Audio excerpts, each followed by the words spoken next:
Among the Amish, clothing isn't just a matter of modesty, it's an expression of values, obedience, and quiet discipline. In the fabric stores scattered across Amish communities, shelves overflow with options, yet, most of them remain untouched. Not every fabric is fair game. In some households, only a narrow range of materials is allowed, carefully chosen to reflect humility.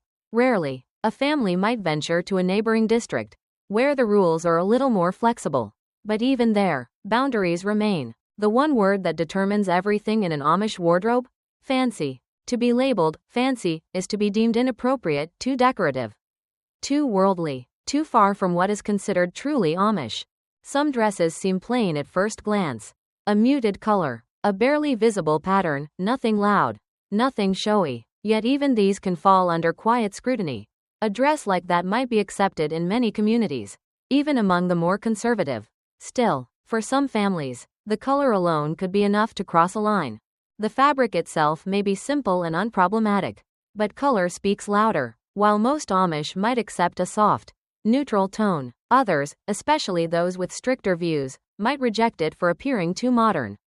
Some lighter colors reveal patterns more clearly under the light, making a dress feel subtly more expressive, and thus, more fancy. Then comes a shade like dusty rose, not quite pink, but gently leaning toward it. A beautiful color, but one that's often reserved for special seasons in life.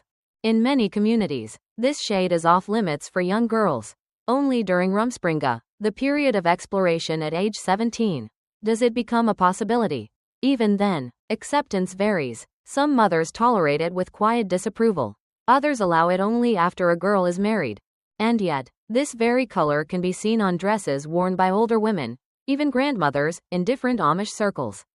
The line between acceptance and restriction, it turns out, depends not just on the dress, but on the people wearing it. In Amish communities, fabric choices are guided by unspoken rules as much as by written ones. Some materials, though plain in texture and design, are deemed unsuitable, not for what they are, but for the subtle tones they carry. Light-colored fabrics, for example, may be reserved for boys' shirts, but rarely for girls' dresses. The concern lies in visibility. Lighter shades often require an extra slip underneath. And for many, that extra step was considered impractical for daily life. A deeper tone, like wine red, carried its own set of concerns. While admired by some for its richness, it often sparked quiet disapproval, especially from those holding stricter views on modesty. Red, in all its variations, walked a fine line. Even muted versions could appear too bold under sunlight. Though officially unapproved, some women chose it anyway, particularly after marriage or after leaving the family home. Many considered it too fancy, not just for its color, but also for the fabric itself. Materials with large, defined patterns, such as checkered squares, stood out more than tradition allowed. These were often said to feel not Amish enough. Purple was another color often caught in a gray area. Lavender might pass in some homes, but deeper purples were off limits in others. Communities were divided. Some embraced the color, others forbade it entirely. While the fabric used for these dresses tended to be plain, the hue alone made them appear more expressive, even a little rebellious. Bright blue, on the other hand, found broader acceptance. Along with green, blue, despite its vibrance, was usually seen as more appropriate than red or purple. Still, preferences varied. Older generations often avoided such brightness, seeing it as too loud. Yet among younger women, colors like this offered a rare moment of quiet self-expression, subtle enough to stay within the lines, bold enough to stand out. Among married Amish women, certain dress colors are more commonly accepted, yet acceptance often hinges on the fabric. A crinkled texture might pass unnoticed, while subtle patterns like tiny squares may raise quiet concerns. Lighter shades, while technically permissible, often require a slip beneath. If the fabric is thin or patterned enough to catch the light, it edges close to being too fancy. Some families tolerate this with hesitation, allowing it only when the overall look remains modest. There are times when choice isn't an option, like at weddings. A cousin's chosen color, for example, can become a temporary standard. Even families with stricter views often make exceptions for such events, provided the material remains within bounds.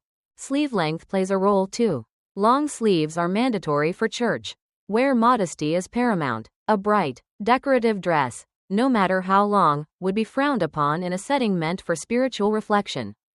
Rust tones, though warm and earthy, can appear striking in sunlight, too vivid for some traditionalists. Still, this shade is loved by many, thanks to its comfort and soft texture. Crinkled fabrics with faint designs are cherished by younger Amish women, though older generations may resist their growing popularity. Pale blue stands as a safe harbor, a color widely accepted, especially in plainer communities. But when paired with ornate fabric, even a common hue can become controversial. In some cases, tradition yields to family moments. At a brother's wedding, for example, color and fabric may blend into a temporary compromise, one where personal taste and cultural expectations quietly collide. Among the Amish, colors speak volumes, and some speak too loudly. Shades like orange or soft peach, though sometimes seen in curtains or worn by youth during Rumspringa, often cross into the realm of fancy. Fabrics in these hues may be sheer, demanding modest layering, or better suited for men's shirts than women's dresses. Despite their beauty, such tones are usually off-limits in more conservative homes. Even within one color family, subtle differences in shade can shift what's acceptable. A slightly deeper peach might be tolerated during Rumspringa, especially when the fabric is plain. But growing up, wearing such a shade without age or exception would have been unthinkable.